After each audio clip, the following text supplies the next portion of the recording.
Olá, sejam muito bem-vindos, beleza? Vamos mergulhar direto nisso. Hoje a gente vai desvendar um dos assuntos mais cruciais e que mais caem no Enem, as famosas figuras de linguagem. Mas olha só, esquece aquela ideia de ficar decorando regrinha de gramática, tá?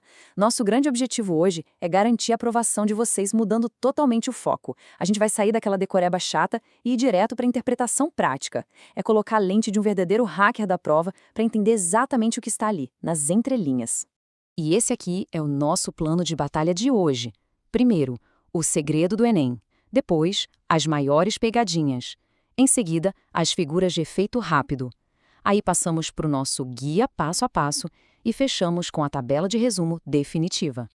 Então bora para a seção 1, o segredo do Enem. Afinal, o que a prova realmente quer de nós? Gente, existe um mito gigante por aí de que a gente precisa engolir um dicionário inteiro de nomes difíceis para mandar bem em linguagens. Nada a ver. O foco do Enem é totalmente outro. A prova quer saber se a gente consegue identificar o efeito de sentido, qual era a intenção do autor ali, ou se rola uma crítica, um humor escondido. Dar o nome exato da figura de linguagem, isso é totalmente secundário. O que importa de verdade é sacar o porquê de o autor ter usado aquele recurso. Especialmente quando a gente está analisando aquelas charges super provocativas, tirinhas de humor e letras de música que eles adoram colocar nas questões. Mas, peraí, o que são exatamente essas ferramentas? Bom, basicamente, a gente tem 4 grandes grupos. Figuras de palavra, de pensamento, de sintaxe e de som. Elas vão alterar, respectivamente, o significado, a ideia, a estrutura e a sonoridade de um texto. Para ficar bem fácil, pensem nas figuras de linguagem como aqueles filtros de um aplicativo de foto, sabe? Quando a gente coloca um filtro, a gente pega aquela linguagem comum do dia a dia e dá uma alterada no tom, para deixar a parada mais expressiva, mais artística, mudando totalmente a vibe e o sentido original. Entrando agora na nossa seção 2, as maiores pegadinhas. É aqui que muita gente boa acaba perdendo pontos preciosos. Agora, o que é realmente muito interessante sobre isso é a diferença sutil, mas absolutamente vital, entre metáfora e metonímia. É uma verdadeira armadilha. Na prova, a metáfora aparece como uma semelhança implícita. É tipo comparar a ferocidade de alguém a um leão, dizendo ela é um leão, mas sem usar a palavra como. A comparação já está embutida na essência da frase.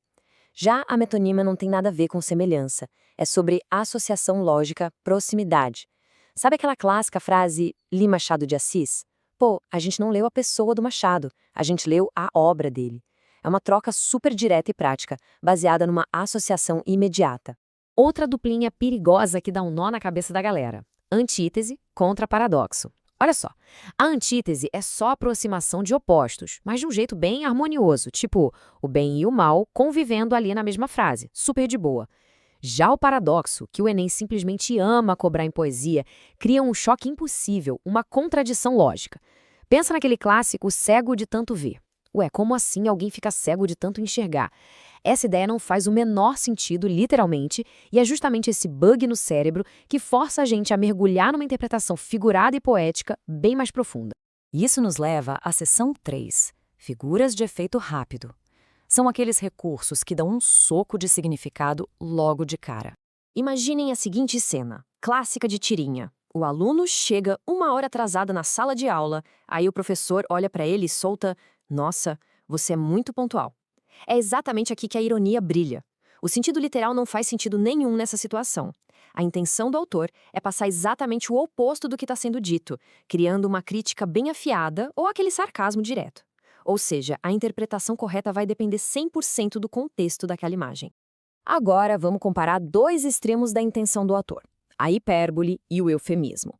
A hipérbole é como se a gente pegasse o botão de volume e girasse até o máximo para dar aquela dramatizada. É aquele exagero intencional, sem limites, tipo falar: "Nossa, eu tô morrendo de fome."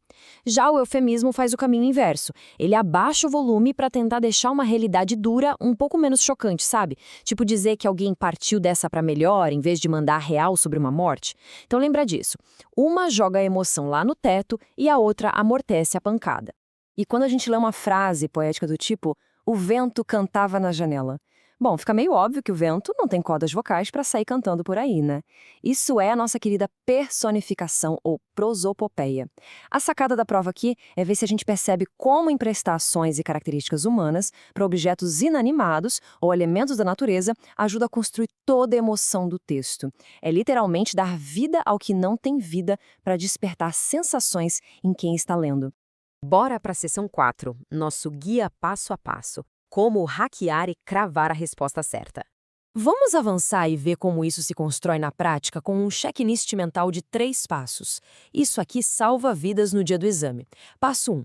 A linguagem do texto é literal ou figurada. Se for figurada, o seu radar já tem que apitar. Passo 2. Identifique o mecanismo central.